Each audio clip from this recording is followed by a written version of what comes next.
सबसे पहले तो मैं पूरे देशवासियों का बहुत बहुत धन्यवाद कहना चाहती हूँ।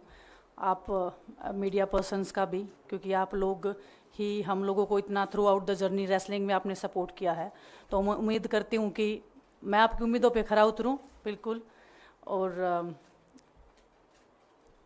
कांग्रेस पार्टी का मैं बहुत बहुत धन्यवाद करती हूँ, क्योंकि जब बोलते हैं ना कि बुरे टाइम में पता लगता है कि अपना कौन है।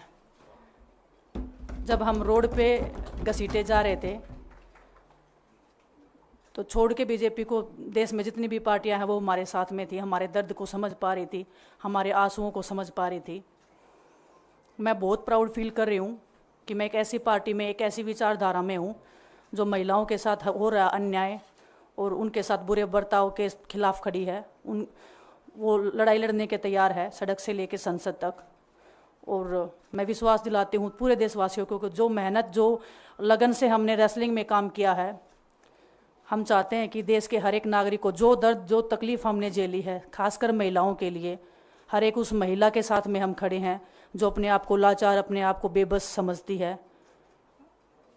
रेसलिंग में मैंने पूरा कोशिश किया कि मैं जितनी भी महिलाओं को, छोटी बच्चियों को इंस्पायर कर सकती हूँ। मैं चाहती तो मैं जंतर मंतर पे रेसलिंग छोड़ सकती थी, और सभी लोग भी मान रहे थे, पूरा देश इस चीज़ पर विश्वास कर रहा था, क्योंकि बीजेपी आईटी सेल ने उस चीज़ को साबित करने की कोशिश की थी कि हम चले हुए कारतूस हैं, हम ख़त्म हो गए हैं, हम पॉलिटिक्स कर रहे हैं। उन्होंने बोला मैं नेशनल नहीं खेलना चाहती, मैंने नेशनल चैम्पियनशिप खेला। उन्होंने बोला ये ट्रायल्स दे के नहीं जाना चाहते, मैंने ट्रायल्स भी दिया। उन्होंने बोला कि ओलंपिक्स लेवल तक नहीं जाना चाहते, मैं ओलंपिक्स में गई, मैं फाइनल्स में गई। अनफॉर्चुनेटली परमात्मा को कोई और चीज़ मंजूर होगी। एक चीज़ मुझे पता है कि जब मेहनत आप करते हो तो ज़रूरी नहीं कि आपको उसी दिशा में मिले, कई बार दूसरी चीज़ों में भी आपको वो फल मिल जाता है। और परमात्मा ने मुझे मेरे देश के लोगों की सेवा करने का जो मौका दिया है, वो मैं मानती हूँ कि उससे बड़ा पुण्य का काम कोई नहीं हो सकता है। मेरे लिए बहुत प्राउड की बात है। एक मैं नई पारी की शुरुआत कर रही हूँ आज से। मैं चाहती हूँ कि जो हमने फेस किया एज ए खिलाड़ी होने के नाते, उन सब खिलाड़ियों को वो चीज़ ना फेस करनी पड़े। हम उनकी लड़ाई में साथ हैं। शायद उनको आज हिम्मत मिले कि जो पार्टियां पावर में रहती हैं शायद वो साथ में नहीं खड़ी हों, लेकिन उनके बहन भाई हैं जो उनके साथ में खड़े हैं। और हमें पता है स्पोर्ट्स में कितना गलत होता आया है, नहीं बोल पाते हैं खिलाड़ी। आप हमसे देख लो, बजरंग के ऊपर डोप का बैन लगा दिया 4 साल का, सिर्फ किसी लिए कि सिर्फ उन्होंने आवाज़ उठाई थी हमारे साथ बैठ के। तो उसका भुगतान हम कर रहे हैं, आज तक कर रहे हैं, लेकिन हम डरेंगे नहीं, पीछे नहीं हटेंगे। जो लड़ाई थी वो जारी है, ख़त्म नहीं हुई है। कोर्ट में हमारा केस चल रहा है, वो लड़ाई भी हम जीतेंगे, ज़िंदगी की जंग भी हम जीतेंगे। खेल में जैसे हमने कभी हार नहीं मानी है, तो हम इस नए प्लेटफॉर्म पे जो आ रहे हैं, देश की सेवा का भाव, और सिर्फ बोलने तक सीमित नहीं रहेगा ये। हम दिल से हमने खेल किया है और दिल से हम ये काम करेंगे, जी जान से मेहनत करेंगे, अपने लोगों के बीच में रहेंगे। जो भी हम अपने लोगों का भला कर सकते हैं, चाहे कितना ही % हमारे हाथ में होगा, वो हम करने की कोशिश करेंगे। और मैं अपनी बहनों को बताना चाहती हूँ कि आपकी बहन आपके साथ में है। किसी भी मुसीबत में, किसी भी पल, किसी भी क्षण आप ऐसे मत समझना कोई भी आपके साथ में नहीं है। जब कोई नहीं खड़ा होगा तो मैं आपके साथ में ज़रूर खड़ी रहूँगी, कांग्रेस पार्टी आपके साथ में ज़रूर खड़ी रहेगी। ये हमने फील किया था, और मैं वादे से कह सकती हूँ, दावे से कह सकती हूँ कि बिल्कुल आपके साथ भी खड़े रहेंगे। बहुत बहुत धन्यवाद आप सबका। धन्यवाद दिनेश जी। मैं बजरंग पुनिया जी से आग्रह करूंगा कि वो अपने विचार आपके सामने रखें। सभी को नमस्कार।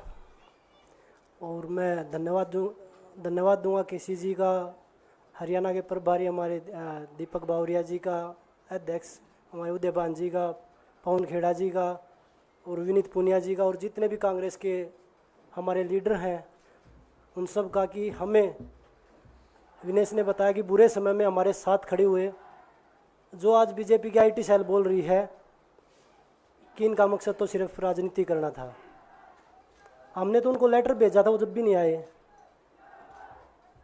हमने तो बीजेपी के जो सांसद थी, जितनी भी महिला सांसद थी, उनके घर पे लेटर दिया था, वो फिर भी उन बच्चियों के साथ नहीं खड़े हो पाए। कांग्रेस पार्टी तो बिना कुछ हमने इनको बताया ये वहाँ पे हमारे साथ खड़े हुए।